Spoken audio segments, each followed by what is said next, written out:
Sandrine Tolotti, vous êtes journaliste et je vous cite: après une carrière passée à m'intéresser à la marche du monde, j'ai eu envie de m'intéresser plutôt à la marche des hommes et d'aborder le réel en racontant la vie que nous vivons, inspirée par Pérec. Fermez la citation. Vous êtes l'animatrice et la principale rédactrice de L'Intimiste, une structure que vous administrez avec l'aide d'amis journalistes et auteurs. L'Intimiste est un projet de médias entièrement consacré aux événements de la vie, par l'intime et par l'infime, qui prend pour le moment la forme d'une newsletter mensuelle, conçue comme un petit magazine par mail qu'on feuillette de page en page. La newsletter a été lancée il y a 4 ans, le 17 mars 2019. Là où nos précédents intervenants s'interrogent du devenir de l'intime du fait des technologies modernes, vous les utilisez pour mettre en avant des histoires de livres, de vie. Vous écrivez, je vous cite de nouveau: nos lecteurs sont notre seul capital, c'est dire si chaque abonné est pour nous précieux. Voilà pourquoi nous concevons l'Intimiste comme un média participatif. Dans chaque numéro, un atelier des lecteurs présente vos photos, dessins ou textes qui racontent une tranche de vie. Et vous êtes en permanence invité non seulement à réagir à nos sujets, mais aussi à nous en suggérer ou à nous donner des nouvelles de votre vie. Cela pourra nourrir la lettre actuelle, mais aussi celles qui sont en projet. À vous la parole. Merci beaucoup. Comme Serena, je dois m'excuser d'avance parce que je vais lire aussi. Je vais essayer de le faire le moins possible. Mais j'ai eu une semaine par Mons et par Vaux, et donc voilà, j'ai pu concevoir mon intervention, mais pas tout à fait me l'approprier et suffisamment naturellement pour me passer de lecture. Donc je vous demande par avance votre bienveillance. Mais voilà, alors comme Bertière, ça me fait vraiment chaud au cœur d'être parmi vous. Parce que quand j'ai envisagé de lancer l'Intimiste, donc il y a maintenant plus longtemps que la newsletter, parce qu'à l'origine c'était un projet de magazine-revue trimestriel, j'étais allée rencontrer Philippe Lejeune, parce que ça me paraissait évident qu'on avait des choses à faire ensemble. Grâce à quoi une partie du socle de mes lecteurs, qui sont aujourd'hui un peu plus de 5000, vient de vous. Oui, c'est super. Et donc, s'il y en a parmi vous, en dehors de ceux qui se sont dénoncés, merci beaucoup. Voilà, parce qu'en plus, les tout premiers lecteurs sont vraiment des lecteurs gris-gris, en quelque sorte, donc ça m'impressionne un peu de rencontrer les gris-gris. Mais voilà. Alors, moi, donc, je suis effectivement journaliste, et ce dont je voudrais vous parler aujourd'hui, avec mon côté un peu hétérodoxe, c'est du fait que je plaide, et c'est pour ça que j'ai créé l'Intimiste, je plaide pour l'introduction de l'intime comme un champ d'information légitime dans les médias et dans la presse classique. Serena a très bien parlé des réseaux sociaux et des inconvénients qu'il y a à voir l'intime se déployer sur les réseaux sociaux. Il y a aussi, évidemment, c'est aussi d'une richesse folle et c'est une source majeure. Mais moi je plaide pour l'appropriation par les journalistes professionnels, par les médias et par la presse de ces sujets. Or, Philippe Lejeune avait montré il y a 30 ans le problème du déclassement de l'intime dans les études littéraires. Nous vivons encore aujourd'hui, ça commence à évoluer un peu, mais nous vivons encore aujourd'hui un moment où l'intime est envisagé en termes déclassés par les journalistes professionnels. C'est un tabou, c'est un angle mort du journalisme, et à mes yeux, c'est à la fois désolant, absurde, et il faut donc réintroduire l'intime comme champ d'information légitime dans les médias. Alors je vais commencer tout de suite par prendre un exemple. Alors j'ai glissé dans mon intervention, vous aurez droit à des petites histoires qui sont des histoires que j'ai publiées dans l'Intimiste. dont je me rends compte rétrospectivement que ce sont plutôt toutes des histoires tristes. Alors, pardon. Mais un exemple de ce déclassement de l'intime dans la presse, c'est l'article qu'a publié en janvier dernier, certains d'entre vous l'ont peut-être lu, dans Le Monde, une journaliste du Monde qui s'appelle Vanessa Schneider et qui a publié un grand récit, enfin un article sur la fin de vie de son père pour poser en estimant que c'était un exemple certes personnel mais significatif et qui posait des problèmes collectifs sur l'état de l'hôpital public et les soins, notamment les soins palliatifs. Et quand elle a publié cet article, elle l'a annoncé sur Twitter en écrivant, alors je la cite, « Pour la première fois de ma vie de journaliste, j'ai accepté de parler d'une expérience intime dans les colonnes de mon journal parce que la fin de vie nous concerne tous, comme l'avenir de l'hôpital public. » On va tous être d'accord avec ça, mais moi, ce qui me frappe, c'est que oui, elle l'a fait, néanmoins, elle a éprouvé le besoin de se justifier un peu. Et voilà. Et donc, voilà, ça montre à quel point nous sommes peut-être à un moment de basculement où l'intime commence à émerger dans les médias mainstream, si je puis dire, mais c'est encore un petit peu compliqué. Et moi, mon point de vue, c'est que c'est tout à fait désolant et absurde, parce que l'intime qui est censé recouvrir tout ce qui est l'intérêt privé, pour moi, recouvre des choses d'intérêt public pour différentes raisons. Alors, les historiens l'ont montré depuis très longtemps, mais au quotidien et dans la vie contemporaine, ça me paraît évident. C'est d'intérêt public, d'abord parce que la vie privée des autres nous concerne tous, parce qu'elle est en grande partie commune. Elle est commune à l'échelle la plus large. Dès qu'on touche à l'intime, on touche à l'humain à l'état pur. Et donc à l'universel. Si on parle de la fin de vie, comme le fait Vanessa Schneider, si on parle des relations parents-enfants, si on parle d'amour, si on parle de deuil, si on parle de parures, de vêtements, de bijoux, si on parle de repas, si on parle d'habitat, et j'en passe, nous parlons de choses que nous vivons tous, même si nous ne le vivons pas tous forcément de la même manière, selon le lieu et l'époque où nous vivons. Je voudrais juste là introduire ma première petite histoire et vous donner un exemple tiré d'un des sujets dont j'ai parlé dans l'Intimiste, où j'ai fait un dossier sur les fantômes, sur notre rapport aux fantômes. Et la petite histoire dans ce dossier, c'est l'histoire d'une cabine téléphonique. Pardon pour ceux qui lisent l'Intimiste. Donc c'est une cabine téléphoniste à l'ancienne qu'un japonais, un paysagiste japonais a peint en blanc. Alors il y a des petits carreaux, il y a un petit toit en accent circonflexe. Il l'a récupéré en 2010 et il y a installé un vieux téléphone à cadran en bakélite noir. Et tout ça n'était évidemment raccordé à rien. À rien, sauf à l'âme de son cousin récemment décédé et avec lequel il voulait continuer à communiquer et à parler parce que ce cousin, c'était son meilleur ami. Alors je vais le citer, il a confié « Comme mes pensées ne pouvaient pas être transmises par une ligne normale, je voulais qu'elles soient portées par le vent. » Et il a appelé l'objet le téléphone du vent. Ce qu'il n'imaginait pas en installant cette cabine téléphonique dans son jardin sur des hauteurs de la côte japonaise, c'est que 3 mois plus tard, après le passage du tsunami dans sa région, son téléphone allait devenir public.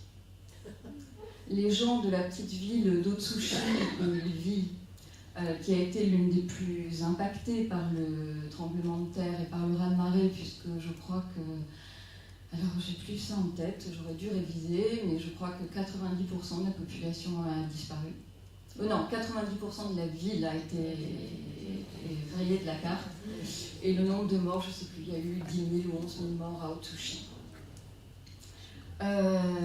Et donc, Quand le tsunami est arrivé, les gens se sont réfugiés sur les hauteurs, ils ont découvert le téléphone, et puis au bout de quelques jours, ils se sont mis à l'utiliser.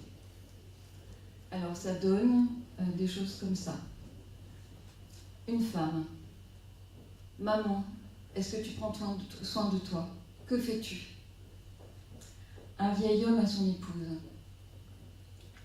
Il fait froid aujourd'hui, mais tu n'as pas froid là où tu es, je l'espère. Reviens bientôt.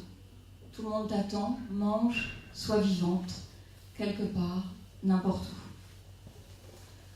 Un père à son fils.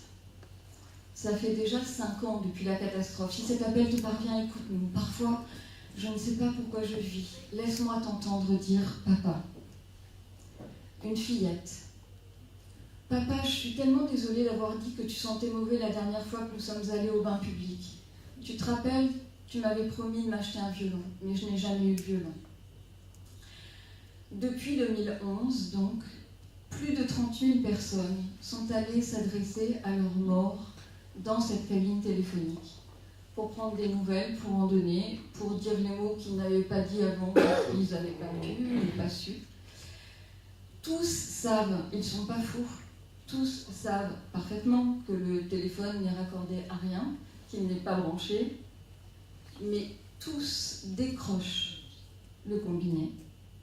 Alors qu'après tout, ils pourraient juste en faire un sanctuaire et dire voilà, je vais là, c'est un lieu pour... Non, ils décrochent le combiné et l'immense majorité d'entre eux composent un numéro. Et ils espèrent que par un processus mystérieux et merveilleux, le message parviendra aux disparus d'une manière ou d'une autre. Cette histoire, elle se passe à des milliers de kilomètres d'ici, dans une société profondément différente de la nôtre. Et pourtant, à chaque fois que je la raconte, elle touche tout le monde. Parce que tous, chacun à sa manière, à un moment ou à un autre, on a parlé un peu avec nos disparus. Et que, voilà, ça c'est un des exemples qui montre que la vie intime des autres nous concerne parce que c'est en grande partie la nôtre, dans ses aspects les plus universels, c'est-à-dire l'humain à l'état pur. C'est aussi la nôtre à une échelle plus restreinte, au temps et à l'espace dans lequel nous vivons. Nos vies personnelles sont vécues selon les normes, les valeurs, les rites, les pratiques, les techniques, les événements, l'époque et la société dans laquelle nous sommes. Donc elles sont faites des éclats de la vie collective. Et tout ça entre, toute la vie collective entre massivement dans la fabrication de nos épopées les plus intimes. Le philosophe José Ortega y Gasset a écrit « Nous n'avons que notre histoire et elle n'est pas à nous ». Et Annie Ernaux, qui est incontournable pour notre sujet, l'a placée au fronton d'un de ses plus beaux livres, Les années, dans lequel elle raconte la mémoire collective à l'aide de 1000 fragments de sa mémoire personnelle, ravivés notamment par les photos. Et c'est vrai que nos albums photos, c'est très significatif, c'est l'un des moyens très puissants de montrer l'intersection du plus intérieur, puisque dans l'étymologie intime signifie le plus intérieur, et du plus collectif. Les nombreuses collections qui existent de photographies vernaculaires rappellent que nous sommes nombreux à avoir des photos de famille sur le perron, nous sommes nombreux à avoir les mêmes photos de voyage à Venise, nous sommes nombreux à avoir les photos de nos corps enterrés dans le sable quand on est enfant ou pas forcément enfant pendant les vacances. Parce qu'on a tous, quand on est dans la même société évidemment et à la même époque, le même imaginaire du bonheur, de multiples rituels quotidiens communs, et qu'on lit dans les photos de famille des autres, l'histoire matérielle et celle des corps, le rapport à l'enfant, les relations hommes-femmes, la conception des loisirs et du travail, les pratiques alimentaires et alcoolisées. Je pense notamment à une photographie d'une grande collection de photographies vernaculaires qui s'appelle The Anonymous Project. Et il y a une photographie extraordinaire d'un enfant anglais, d'un tout petit enfant en train de boire une pinte de Guinness. Bon, donc, et dans les photos de famille, il y a pas mal de photos de beuverie aussi. Enfin bref, donc les manières de manger, les manières de croire, de penser, d'espérer d'une époque, on trouve tout ça dans les photos de famille des autres, bien entendu. Tout ça nous rappelle nos propres vies, avec évidemment des différences, mais aussi beaucoup de points communs. Voilà, les photos privées disent le socle des pratiques et des émotions qui nous structurent tous. Notre vie personnelle est profondément sociale. Et j'aimerais, pour finir sur ce point, vous parler d'une série photo absolument extraordinaire, que certains d'entre vous connaissent peut-être, faite par la photographe Deanna Dickman. C'est une photographe américaine qui a photographié pendant à peu près 25 ans. Le geste d'au revoir que lui faisaient ses parents à chaque fois qu'elle repartait de chez eux après une visite. C'est un geste totalement banal, insignifiant. Parfois, quand on est jeune, on le méprise un peu, on trouve ça un peu ridicule, poupou, bon, voilà. Mais dans ce geste, il y a une cargaison d'amour, de vulnérabilité, de solitude, de déchirement, de tristesse et de joie incroyable. Et les photos de Deanna Dickman racontent à la fois ce geste très privé qui renvoie à notre humanité profonde, à ce que nous sommes au plus profond, et un geste situé dans le temps et dans l'histoire qui reflète un certain état des relations entre les générations, parce qu'elle parle d'une société où les parents et les enfants ne vivent plus ensemble, et même souvent vivent loin, à des centaines de kilomètres parfois les uns des autres, et donc chaque visite prend une importance beaucoup plus grande, et ce geste est le reflet de ça. Voilà, bon, je ne développe pas davantage, mais ces images sont parmi les plus puissantes pour rappeler à quel point la vie intime des autres, c'est aussi la nôtre. J'aurais voulu vous les montrer, mais je n'ai pas pensé que j'aurais pu demander un rétroprojecteur. Donc peut-être que je pourrais vous les montrer sur l'ordinateur en le retournant tout à l'heure, si ça vous intéresse. Voilà, pour toutes ces raisons, l'intime, c'est une source d'information majeure sur nos sociétés. Les historiens y puisent évidemment leur miel, les sociologues, les anthropologues, mais les journalistes n'ont toujours pas vraiment, massivement et sans pudeur de gazelle, n'ont toujours pas sauté le pas. Quand il y a eu, pendant le confinement, qui a été un des événements majeurs qui prouve qu'on vit les événements collectifs à la fois de manière singulière et de manière commune, le monde s'est fait violence et ils ont créé un live pour recueillir les confidences et le ressenti intime de leur vie confinée, de la vie confinée de leurs lecteurs. Aujourd'hui, nous ne sommes plus confinés, et les journalistes du Monde ont expliqué, parce qu'ils ont fait une espèce de making-of de cette initiative, ils ont expliqué qu'ils y avaient pioché, trouvé de multiples informations qui ensuite leur avaient permis de leur donner leur avaient donné des idées de sujets de reportage plus globaux qui sont allés faire pour mieux rendre compte de l'état de la France en confinement. Nous ne sommes évidemment plus confinés, mais moi je continue de croire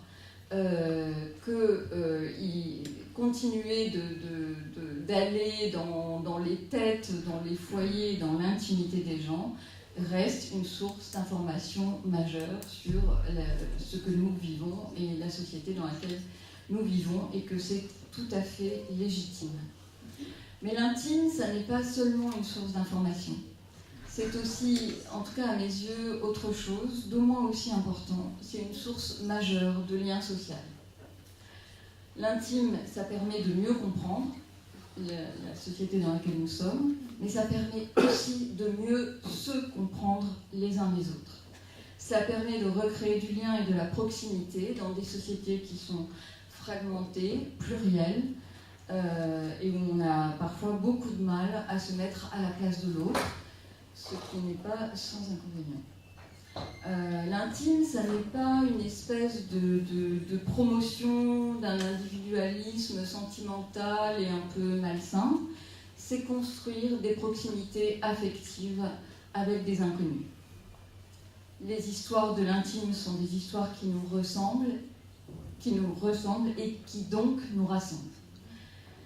Voilà, et ça me paraît très important, par les temps qui courent, de cultiver ce terrain commun qui permet de se parler en dépassant les clivages culturels, idéologiques, en dépassant aussi nos préjugés. Connaître l'intimité des autres, ça nous oblige à être un peu moins bêtes. Et là, je vais parler de moi, exceptionnellement, parce que je ne le fais jamais. Je me souviens de la réaction que j'ai eue en regardant un documentaire qui est un documentaire fabuleux sur le Tour de France. Ça s'appelait La Grand-Messe, et les documentaristes avaient filmé des passionnés du Tour de France qui chaque année passaient leurs vacances en camping-car sur les bas-côtés de la route au col de l'Isoire et qui arrivaient là 15 jours avant pour être sûr d'avoir la meilleure place et de rien louper des 2 minutes où le Tour de France passe. Évidemment, on voit à peine le Tour de France dans ce documentaire. En revanche, on suit la vie des gens pendant les 15 jours de leurs vacances, leurs apéros, leurs randonnées entre amis, les chansons qu'ils chantent, les moments passés devant la télé à regarder le Tour de France. Voilà. Et dans le groupe de gens qui sont montrés là, il y a un homme qui, pendant que je regardais le documentaire, je me disais, oh, il est un peu brut de décoffrage celui-là. Enfin, je commençais à porter des jugements à l'emporte-pièce et un peu stupide. Et à un moment, cet homme, qui me paraissait pas très intéressant, s'est mis à raconter un traumatisme survenu des décennies plus tôt. Sa petite fille avait été enlevée, pas très longtemps, enfin, ça s'est bien terminé, cette histoire-là n'est pas triste. Mais je ne sais plus dans quelles circonstances il en parlait dans ce documentaire avec ses amis. Il était en larmes et il dévoilait une vulnérabilité, une humanité incandescente qui m'ont fait me sentir totalement idiote de l'avoir jugé à l'emporte-pièce. Et c'est grâce à ce moment d'intimité extrême que j'ai pu voir ce qui me rapprochait de lui, en quoi nous étions faits de la même eau, en quelque sorte. La vie privée des autres nous concerne pas seulement parce qu'elle est de fait commune, mais aussi parce qu'elle est déterminante pour la vie collective. Et là, je vais aller beaucoup plus vite, mais néanmoins, ça me paraît important. Je vais juste donner un exemple et demi. Quoi de plus intime, de plus personnel que la décision d'avoir ou non un enfant ? À peu près rien, je pense. Et pourtant, quoi de plus déterminant pour la vie en société et pour l'avenir de la société ? Aujourd'hui, de nombreux jeunes n'envisagent pas d'avoir des enfants en raison de la crise climatique. Une enquête publiée par une revue scientifique en septembre 2021 révélait que 40% des jeunes vingtenaires hésitent fortement sur le principe d'avoir des enfants. Certains vont même plus loin, ils envisagent de se faire stériliser, etc.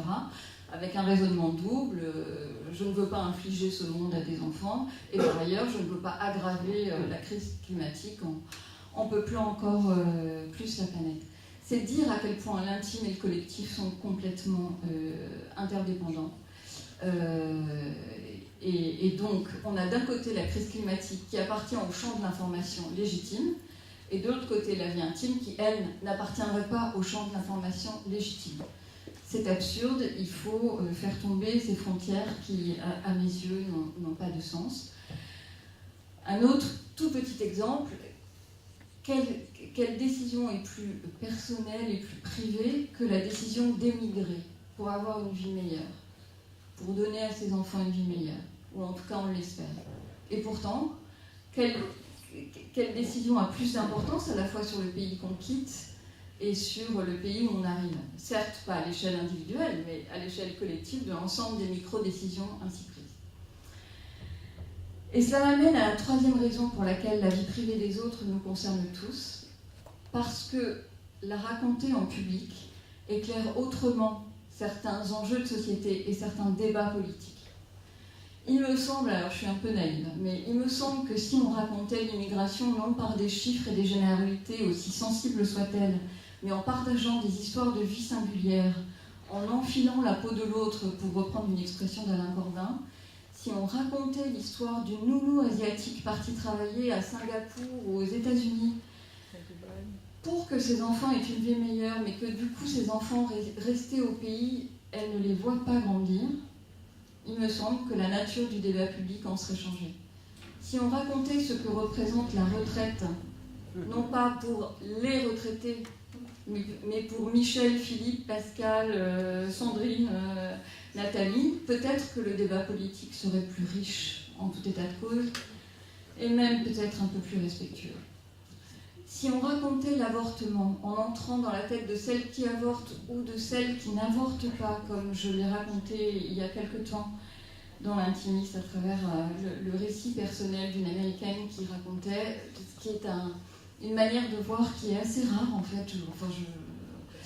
Moi je l'ai assez peu lu en tout cas, qui racontait ce qu'avait représenté pour elle, issue d'une famille catholique, le fait très religieuse, le fait de ne pas avorter. Je pense que, quel que soit ce qu'on pense par ailleurs soi-même de l'avortement, ça n'est pas le sujet, mais je pense qu'on éviterait, on échapperait à certains simplismes. Et quand on raconte une fin de vie, comme le fait Vanessa Schneider à propos de son père, on regarde peut-être différemment la question de l'avenir de l'hôpital et de l'argent que ça coûte.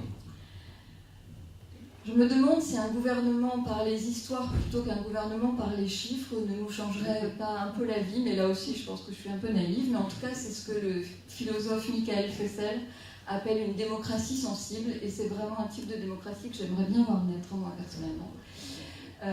Voilà, donc je fais vraiment un plaidoyer pour rendre publiques nos histoires intimes, que ce soit par le récit de soi, ou par le fait que des journalistes et des auteurs professionnels racontent l'intimité des autres. C'est un des ressorts les plus efficaces, me semble-t-il, d'un humanisme d'aujourd'hui. Alors le terme humaniste est très dévalué de nos jours, mais moi je continue à penser que c'est une cause qu'il faut de plus en plus défendre. Et au pays de Montaigne, nous ne devrions pas avoir besoin de rappeler que chaque homme porte la forme entière de l'humaine condition. Pour toutes ces raisons, je crois qu'il est légitime et urgent que les médias s'emparent des histoires intimes et les portent sur la place publique. En 2016, Le Monde avait fait, j'ai pris un fil rouge avec Le Monde, comme ça je ne me suis pas compliqué la vie.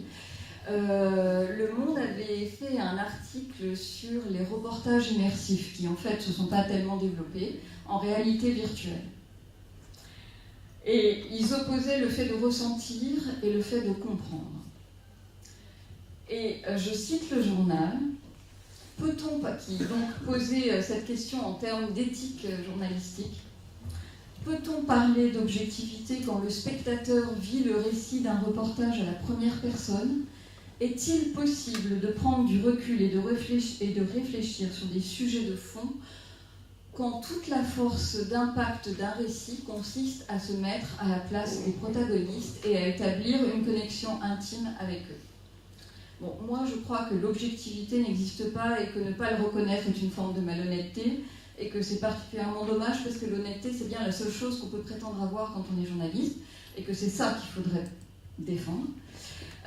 Et quant à la deuxième question, alors moi je crois précisément qu'il faut la retourner. Et donc je la reformule de la manière suivante. Est-il possible de réfléchir sur des sujets de fond sans un récit qui invite à se mettre à la place des protagonistes et à établir une connexion intime avec eux? Bon, moi, la réponse en ce qui me concerne est dans la question. Reste une question en filigrane qui, elle, me paraît légitime.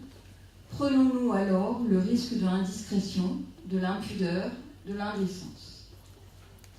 C'est un risque, il existe, mais moi je crois qu'on peut raconter l'intime sans voyeurisme, sans exhibitionnisme, c'est ce que j'essaye de faire, je ne sais absolument pas si j'y arrive, mais en tout cas c'est le but, et c'est d'ailleurs pour ça que je crois que les médias doivent s'en emparer. et ne pas laisser aux réseaux sociaux le monopole de tout ça.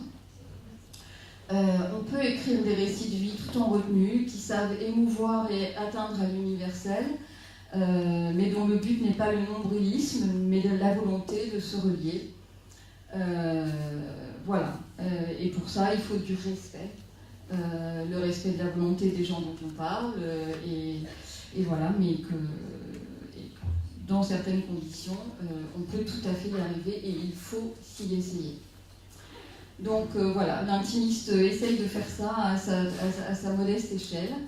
Et ceux qui ne le connaissent pas encore, je vous invite à le découvrir si ça vous intéresse. Mais je voudrais finir sur la dernière raison pour laquelle je crois qu'il faut combattre ce tabou qui pèse encore sur l'intime dans les médias et dans la presse. Parce que pour le moment c'est une newsletter, mais j'aimerais faire évoluer le projet pour qu'il puisse devenir une plateforme qui mette en majesté la vie et les vies ordinaires, qui offre un asile à ceux qui veulent laisser des traces et qui leur permettent qui les aident à mettre en scène ces traces, parce que je ne vois pas pourquoi la vie des puissants serait mise en scène dans des récits de qualité et pourquoi la vie des anonymes ne le serait pas. Et ça, c'est vraiment la raison la plus profonde pour laquelle je mène ce combat, parce que l'interdit qui pèse sur l'intime dans les médias professionnels est aussi la source d'une injustice absolument sidérante et que je ne supporte pas. Et je voudrais offrir un asile à ces archives-là. Et pour finir, je voudrais vous raconter une dernière histoire. Oh non. Non? J'arrête? Donc c'est la dernière histoire, elle n'est pas longue. C'est l'histoire d'une inconnue. Je ne sais mais ni son nom, ni son prénom. C'est une femme qui n'a pas laissé de traces, et pourtant, elle aurait bien aimé. Elle adorait raconter autour d'elle les choses qu'elle avait vues et vécues. L'histoire est racontée par sa petite fille, c'est comme ça que quand même j'en connais un petit bout. Dans les réunions de famille, son mari, qui était rédacteur en chef d'un quotidien local, racontait la grande histoire et ça passionnait tout le monde. Elle racontait les petites histoires des voisins, etc. Ça n'intéressait personne, sauf, Dieu merci, sa petite fille. En tout cas, elle adorait tellement raconter ces petites histoires que vers 85 ans, c'était une Canadienne, donc cette Canadienne anonyme s'est mise à griffonner des bribes de sa vie sur des bouts de papier blanc qu'elle accrochait aux objets associés à chaque anecdote, par peur de perdre la mémoire, et que tout ça disparaisse avec elle. Au bout d'un an à ce régime, il y en avait partout, avec les photos, avec les bibelots, avec les tableaux, avec les livres, et ça la rassurait. Ça la rassurait, mais ça n'a pas empêché cette Canadienne sans nom de vieillir en perdant la vue. Elle n'a pas perdu la mémoire, elle a perdu la vue. Un lundi, elle s'est cognée contre une table et elle s'est blessée. Le mardi, sa famille l'avait mise en maison de retraite. Le mercredi, les débarrasseurs et l'antiquaire étaient déjà là. Le vendredi, quand sa petite fille qui étudiait loin de là est arrivée, il ne restait plus rien. Plus rien, sauf un tapis blanc de petits papiers blancs remplis d'histoires minuscules, et ce tapis recouvrait le sol de son ancienne maison. Mais ces histoires étaient devenues muettes puisqu'il n'y avait plus les objets auxquels elles étaient associées. Qu'est-ce qu'on fait contre cette injustice-là? Moi, je ne peux pas la supporter. Donc l'APA est un conservatoire merveilleux de récits de soi pour tous ceux qui osent et qui peuvent écrire.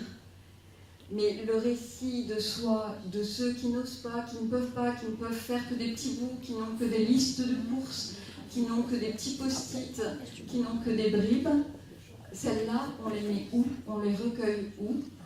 J'aimerais qu'un jour, ça c'est un rêve un peu fou pour le moment, donc, mais mon idéal, ce serait qu'un jour, l'Intimiste puisse devenir une plateforme d'accueil de tous ces récits, les plus minuscules soient-ils. Voilà, je vous remercie.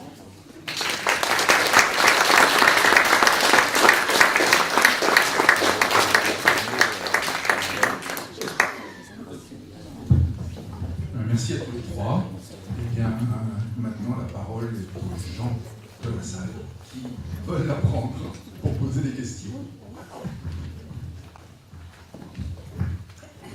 C'est pas tellement une question qu'un commentaire plutôt. Il s'adresse à Sandrine Pelotti. Par rapport à ce que vous avez dit des récits de choses intimes à faire en public, l'APA offre à tous ses adhérents et aux autres aussi d'ailleurs une plateforme, un vecteur pour le faire. C'est notre revue La Faute à Rousseau, dans laquelle, dans chaque numéro, il y a des articles envoyés spontanément par les adhérents et au verso de la 4e couverture sont indiqués les thèmes des numéros à venir. Donc les gens sont invités à nous envoyer des textes sur ces thèmes. Évidemment, on ne peut pas leur garantir la publication, le comité de rédaction va les examiner, mais au moins la possibilité existe. Ah oui, oui, non, mais de toute façon, on est complètement sur la même longueur d'onde et je sais que vous faites déjà énormément. Hein. C'est clair, je l'ai dit d'ailleurs.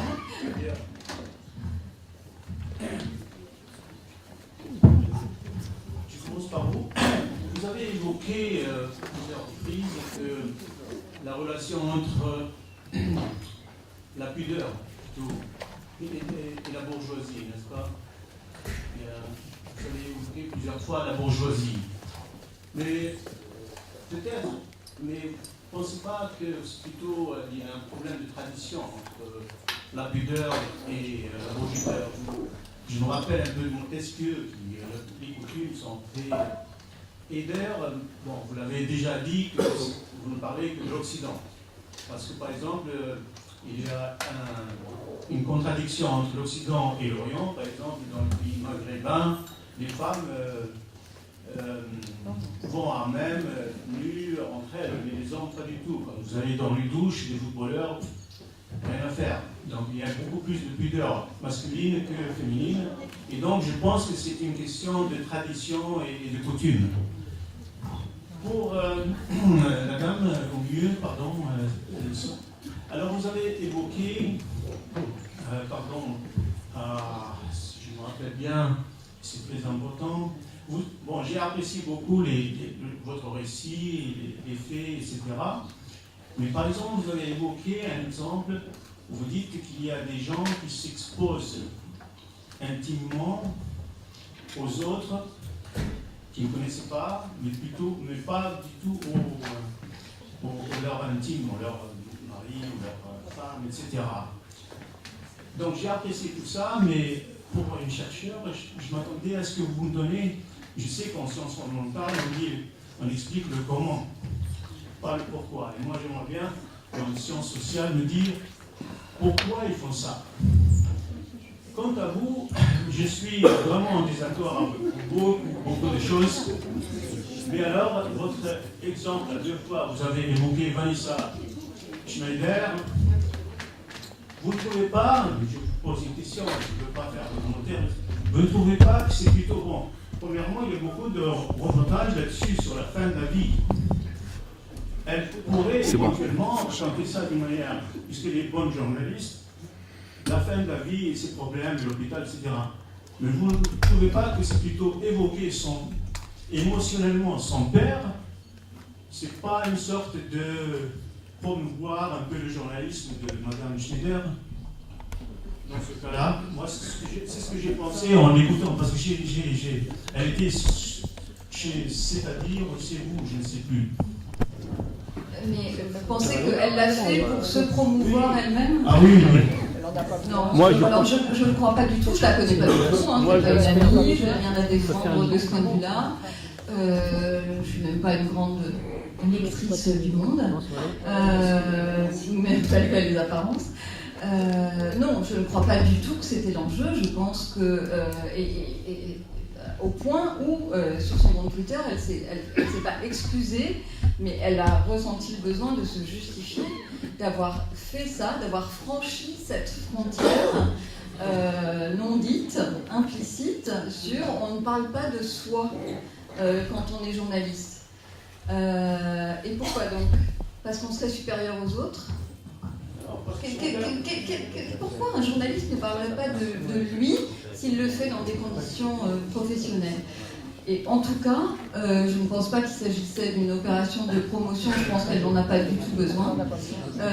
Mais simplement, comme c'est son histoire personnelle, elle a une densité de... Attendez, je finis de répondre. Oui, mais elle l'a vécu au premier chef, je suis désolée. Elle a été associée de très près à toutes ces questions. Vous l'avez pas vécu?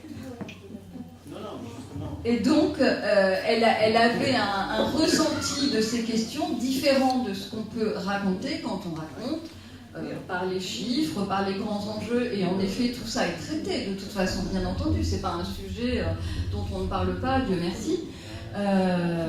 Ça donnait accès à une intensité de sensibilité qui est rare et qui peut-être fait envisager le sujet autrement. En tout cas, c'est ce que je pense, mais vous avez tout à fait le droit de pas être d'accord. Madame Tolotti, bonjour. Merci beaucoup pour votre... Voilà. Ok, Voilà, merci. Je sais, parce que... Juste peut-être introduire une notion dans nos trois interventions qui n'a pas, enfin un mot qui n'a pas du tout été prononcé, ou très peu, c'est le droit. L'intime, il est régi dans notre société française par le droit. Et il est à la fois régi et il est symptôme de ce que l'on considère comme intime. Donc à ce titre-là, je pense que ça peut répondre aussi à votre interrogation, monsieur, sur le fait que quand même, dans le cas de Madame Schneider, qui ne va pas passer l'après-midi là-dessus, ce n'était pas du tout une personne anonyme. Son père, c'était une figure absolument connue, très connue dans le Lambernault, connue par les lecteurs du Monde, puisque c'était c'est une figure intellectuelle majeure. Donc là, le droit, et pour revenir à une chose dont on a souvent parlé ici à la part, le droit est très protecteur concernant les personnes les moins connues, les moins publics. À partir du moment où vous êtes public, le droit, le juge dira, écoutez, en fait, vous êtes, disons, vos traces de vie sont éminemment plus partageables. Et je pense que dans notre discussion cet après-midi et dans ce que l'APA a fait et fait, cette question du droit a été tout à fait immédiatement saisie, comme on dit, par un autre élément, et dont finalement, que vous reprenez, dont vous démarquez aussi, c'est ce qu'on appelle la sympathie. Contre le droit, peut-être la sympathie, ou tout au moins aussi, et l'inquiétude. Parce que ce que vous nous avez très bien montré, c'est qu'on peut aussi s'inquiéter du fait d'avoir beaucoup d'éléments. Aujourd'hui, je parle historiquement, là, maintenant, parce que la question de monsieur, en fait, elle vient s'inscrire pour moi dans le fait que ce que j'ai essayé de montrer, c'est qu'il y a une histoire et qu'il n'y a pas d'essentialisme sur l'intime. Et que là, on est confronté à un problème majeur qui est qu'on a des informations sur soi qui, à un moment donné, produisent de nouveaux récits, obligent à produire de nouveaux récits. Et dans le cas du journalisme, en même temps, il y a une histoire du journalisme, et il y a un moment donné où il y a des journaux qui ont mis les lecteurs, ça fait 50 ans, il y a 50 ans exactement, quand le journal Libération a été créé, la place des lecteurs elle était centrale. Je travaille sur les archives de Libération en ce moment, depuis quelque temps. le journal, les pages consacrées à ce qu'on pourrait appeler la part individuelle de l'histoire, l'individu, et ces questions d'intimité, de sexualité ont aussi été la limite du journal, puisque le journal a été condamné. Il a été condamné parce que nos intimités ne sont pas toutes belles à voir. Certains d'entre nous aimons les enfants, avons des images d'enfants dans nos têtes. Et les écrire, les publier, ce n'est pas forcément... c'est contraire au droit. Certains d'entre nous n'aiment pas les juifs. Certains d'entre nous n'aiment pas l'autre. Écrit de la haine. Et tout ça, c'est aussi l'intime. L'intime n'est pas que la beauté, l'intime n'est pas qu'altruisme. Et c'est ça aussi, me semble-t-il, ce qui est intéressant dans la diversité des fonds de la part. C'est que tout le monde n'est pas sympa à la part. C'est pas vrai. Mais par contre, ce qui est intéressant, c'est comment on constitue une archive de ce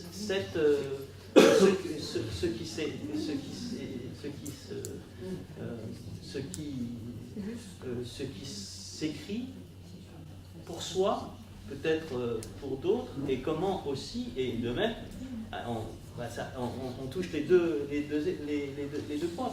C'est évidemment que cette question, ce point-là, cette question du droit, elle tente.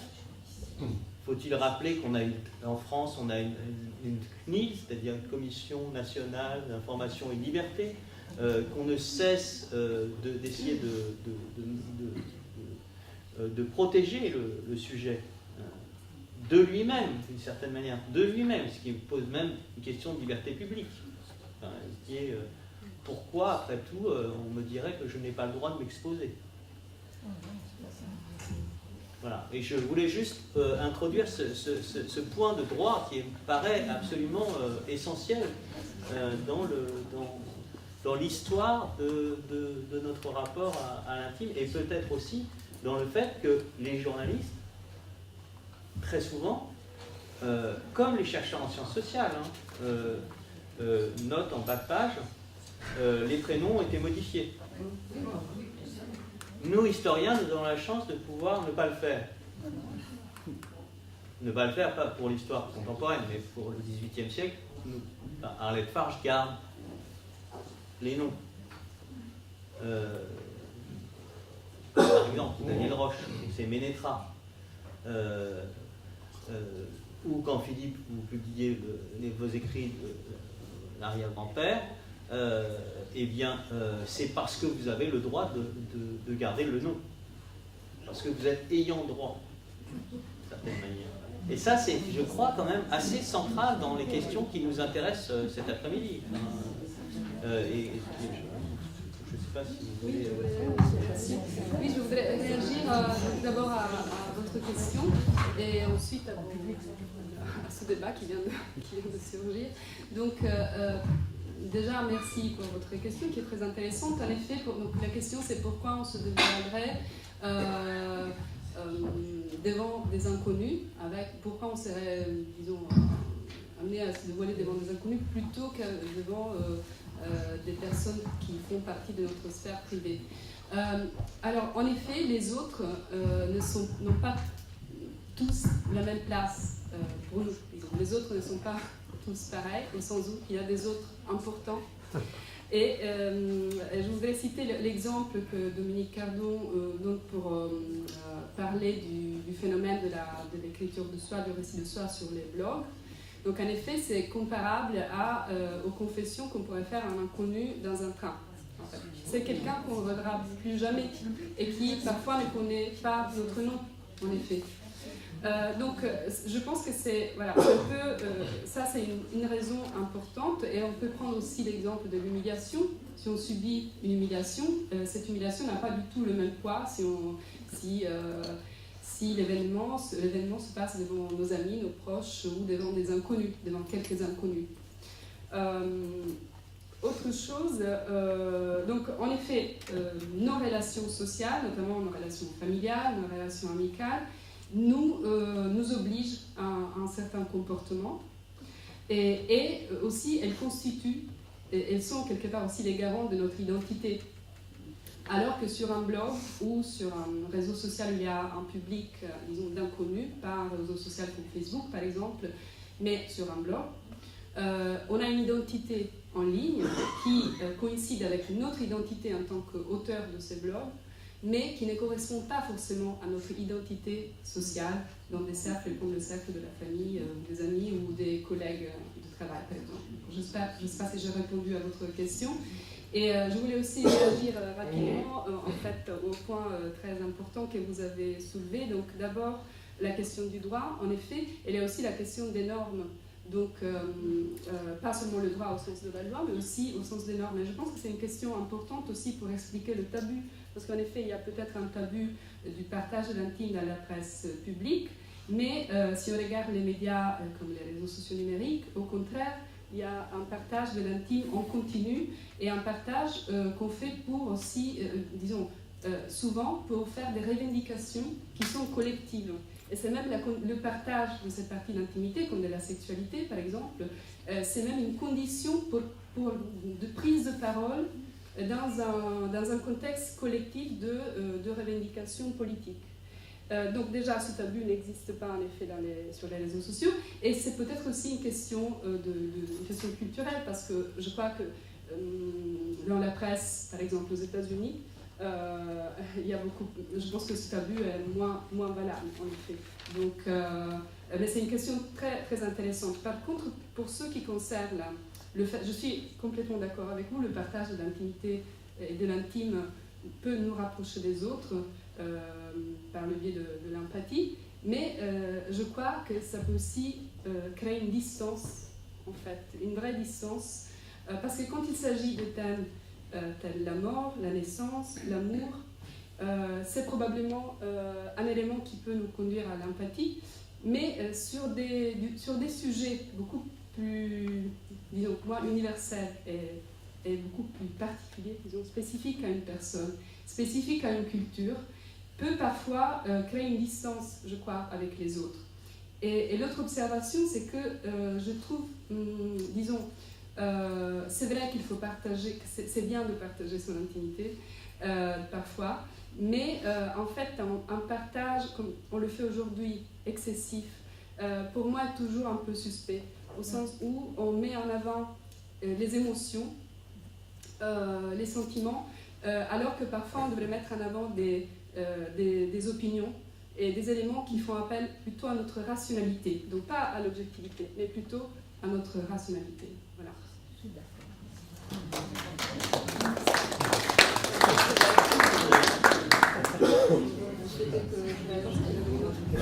Non, moi je voulais juste dire tout à fait rapidement, puisque vous avez exprimé tous les deux l'essentiel de ce que je pensais, c'est-à-dire que moi je ne pense pas du tout que les journaux, que les médias ne fassent pas place à l'individu ni à l'intimité, pas du tout. Je pense qu'au contraire, on croule sous les récits de moi je.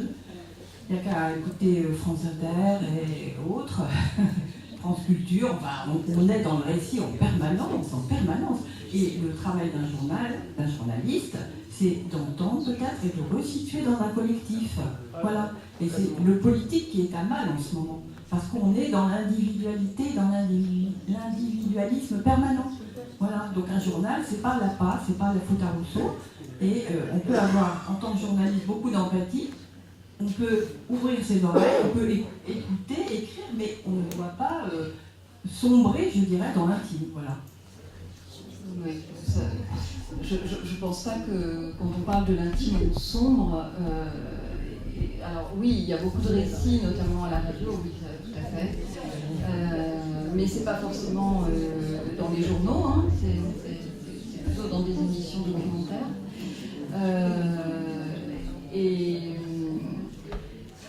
Et je ne plaide pas pour l'absence de mise en contexte, du tout. Mais en revanche, la prise en compte de la parole intime me paraît importante, précisément parce que ça permet par rapport aux réseaux sociaux notamment, ça permet de réintroduire des filtres des filtres professionnels, des filtres de respect qui permettent de parler de l'intime sans déballage, me semble-t-il. En tout cas, c'est le but dans mon esprit. Voilà. Et puis pour aller dans votre sens, pour avoir, comme je pense beaucoup d'entre vous été témoins et contemporains, encore une fois, de la pandémie à VIH, justement, cette parole intime, cette parole des acteurs, cette parole des malades, a été centrale. Elle a été centrale politiquement. C'est-à-dire que ces témoignages de gens connus comme Jean-Paul Aron ou de gens totalement inconnus qui soudain se sont mis à écrire des textes, à publier des textes, mais aussi à les faire circuler auprès de leurs proches, a largement contribué à non seulement prévenir la transmission, mais aussi lutter contre les stigmatisations et initier même des politiques publiques. Et je crois qu'une des choses qui est tout à fait intéressante dans ce que vous avez décrit concernant le Covid, c'est que précisément, concernant le Covid, les journalistes avaient la mémoire de la pandémie à VIH, et les politiques ne l'avaient pas. Et c'est vrai que nous n'avons jamais entendu, à un moment donné, une décision politique qui s'appuie sur l'expérience des malades. Et je trouve que, puisqu'il s'agit là vraiment d'une partie très limitée de l'intime, la maladie, c'est la partie visible, puisque c'est peut-être sur la maladie qu'on parle le plus de soi. Il y a récit d'accouchement, récit de mort. Enfin, c'est vraiment les deux grands moments où on parle de soi. Enfin, pour les hommes comme pour les femmes. Beaucoup d'hommes accouchent, tout à fait intéressant. Mais je trouve que c'est vraiment ce point d'articulation qui était au centre quand même de notre après-midi, danger et risque. C'est pas tellement diagnostic sur l'intime, ces dangers, ces évolutions, et en même temps, comment ils peuvent être aussi des leviers pour produire ce qui nous rassemble quand même cet après-midi, c'est-à-dire chacun d'entre vous écrivez séparément, et en même temps, vous formez une communauté, une forme du commun.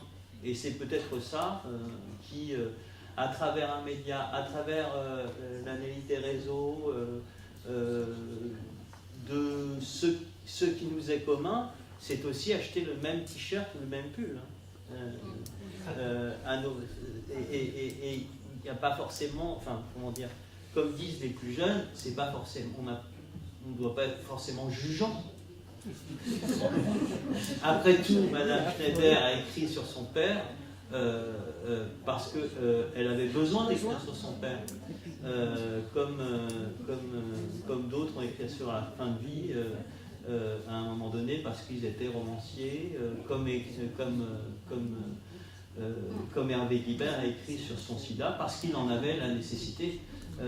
Et je crois que c'est peut-être ça qui est intéressant dans ce moment qui est le nôtre, c'est que ça nous plaise ou non, les gens à un moment donné disent moi j'ai envie de parler et je veux prendre cette liberté-là, au risque de peut-être parfois en souffrir. Mais,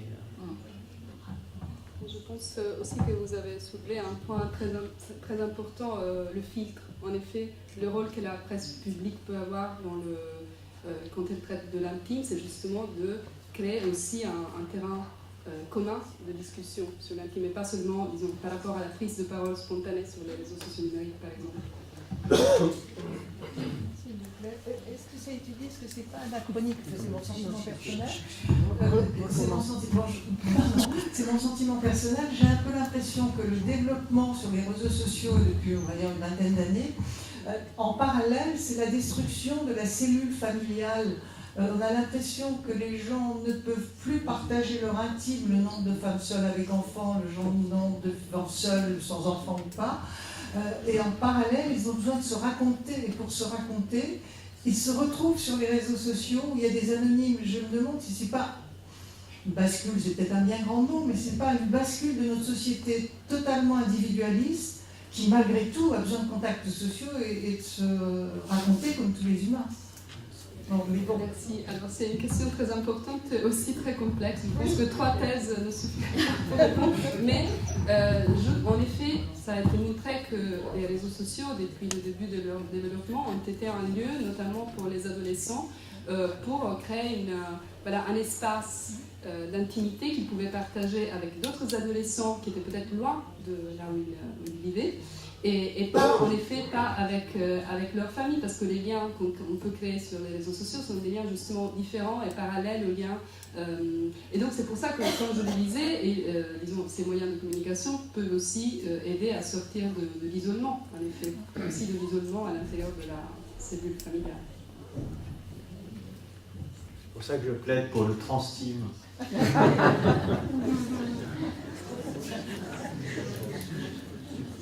Question. Et puis on n'est pas forcément sûr, enfin je dis ça, mais historiquement, que la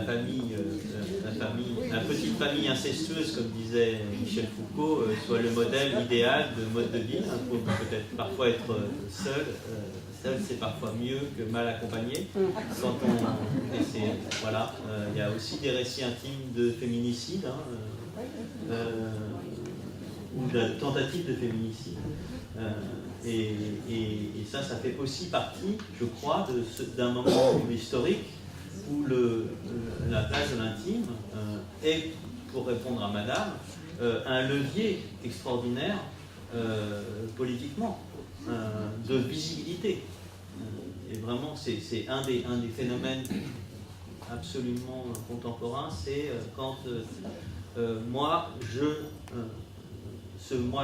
il est, pour citer Michel de Certeau, il est la prise de parole, il est quand même un des éléments de la démocratie participative.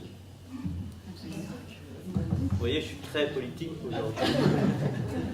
Mais merci encore à tous les trois pour vos interventions. Merci à tout le monde.